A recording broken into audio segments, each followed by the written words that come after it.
बड़ी खबर का फौरन रुख करेंगे। दिल्ली एनसीआर में पटाखों पर पूर्ण बैन के खिलाफ सुप्रीम कोर्ट में याचिका दी गई थी। प्रदूषण पर सुनवाई के दौरान सीजेआई की बड़ी टिप्पणी सामने आई है। आपको बता दें, पटाखों पर बैन को लेकर के देश में, ये पूरे देश में बैन लगना चाहिए, ऐसा सीजेआई ने कहा है। उन्होंने कहा सिर्फ दिल्ली ही नहीं, पूरे देश में पटाखों पर बैन लगे। दिल्ली में एलीट वर्ग रहता है, सिर्फ इसीलिए नीति नहीं बना सकते। दूसरे शहरों को भी स्वच्छ हवा का अधिकार है, ऐसा सीजेआई ने अपनी टिप्पणी में कहा है। जो भी नीति हो वो राष्ट्रव्यापी होनी चाहिए। हमारे साथ निपुण सहगल हमारे साथ जुड़ गए हैं, वो हमारे साथ तमाम जानकारी के लिए। बहुत बड़ी टिप्पणी है और इसे कैसे देखा जाना चाहिए, क्योंकि अगर सुप्रीम कोर्ट ये कहता है कि सिर्फ दिल्ली एनसीआर को स्वच्छ हवा की जरूरत क्यों है भाई, पूरे देश में होनी चाहिए, इसीलिए देशव्यापी करिए। और पटाखा अगर बैन करना है तो सिर्फ दिल्ली एनसीआर में क्यों, पूरे देश में बैन होगा।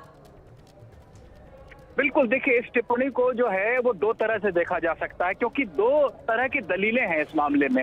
एक जो पटाखा उत्पादक और पटाखा विक्रेता हैं, उनका कहना है कि दिल्ली में पूर्ण रोक क्यों लगा रखी है, ग्रीन पटाखों को अनुमति दीजिए और उन्हें चलने दीजिए।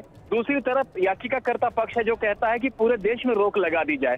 इसी बात को चीफ जस्टिस ने कहा कि अगर कोई आदेश है तो पूरे देश के लिए होना चाहिए, चाहे ग्रीन पटाखों का हो या पूरी तरह से रोक का हो, सिर्फ दिल्ली एनसीआर के लिए क्यों। हालांकि ये महज एक टिप्पणी थी, चीफ जस्टिस ने अपने विचार व्यक्त किए थे।